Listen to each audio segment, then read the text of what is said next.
Hello दोस्तों, चलो आज मैं आपको ध्रुव तारा कैसे बना की ऐतिहासिक कहानी सुनाती हूँ। राजा उत्तानपाद ब्रह्मा जी के पुत्र मनु के पुत्र थे। उनका विवाह एक बहुत ही सुंदर कन्या के साथ हुआ था, जिनका नाम सुनीति था। राजा अपनी पत्नी से बहुत प्रेम करते थे, लेकिन उन्हें कोई संतान नहीं थी। इसलिए रानी ने राजा को दूसरा विवाह करने के लिए कहा।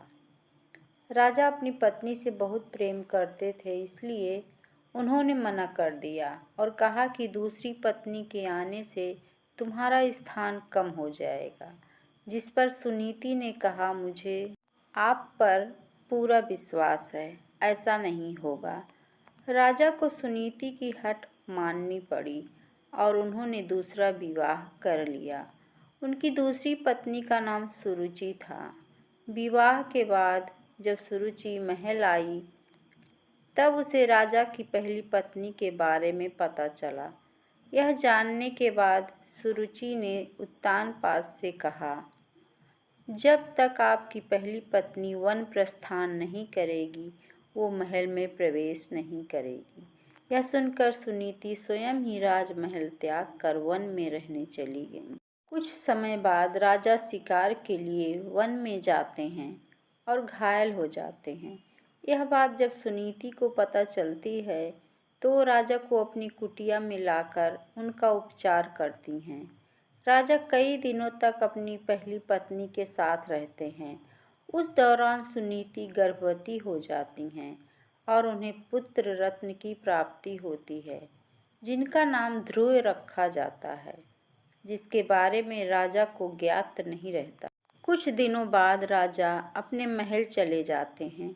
वहाँ भी रानी सुरुचि को पुत्र रत्न की प्राप्ति होती है, जिसका नाम उत्तम रखा जाता है।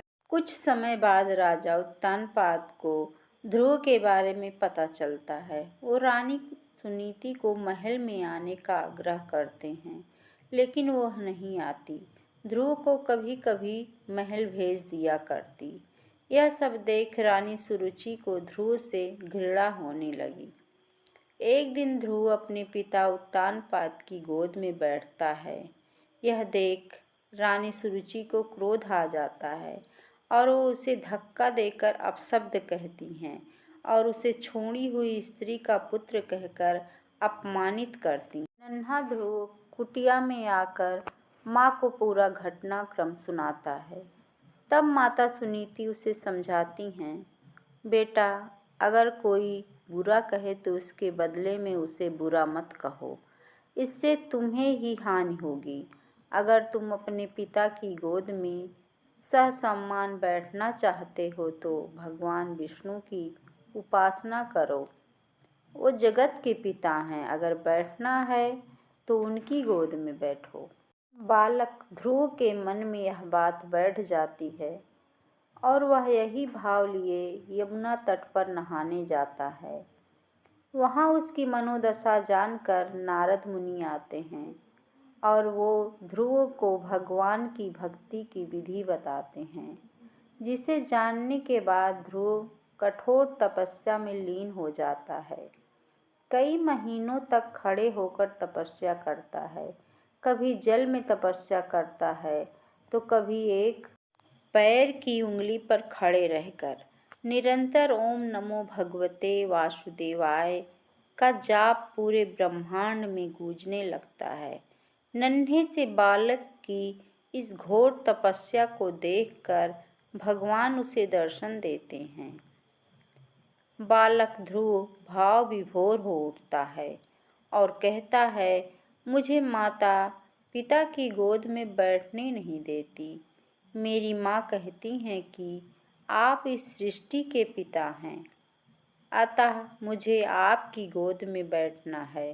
भगवान उसकी इच्छा पूरी करते हैं और उसे तारा बनने का आशीर्वाद देते हैं, जो कि सप्त ऋषियों से भी ज़्यादा श्रेष्ठ होगा। उस दिन से आज तक आसमान में उत्तर दिशा की ओर ध्रुव तारा चमक रहा है। दोस्तों, ध्रुव तारे की कहानी आपको कैसी लगी कमेंट ज़रूर करें और हमारे चैनल को लाइक एंड सब्सक्राइब अवश्य करें। धन्यवाद।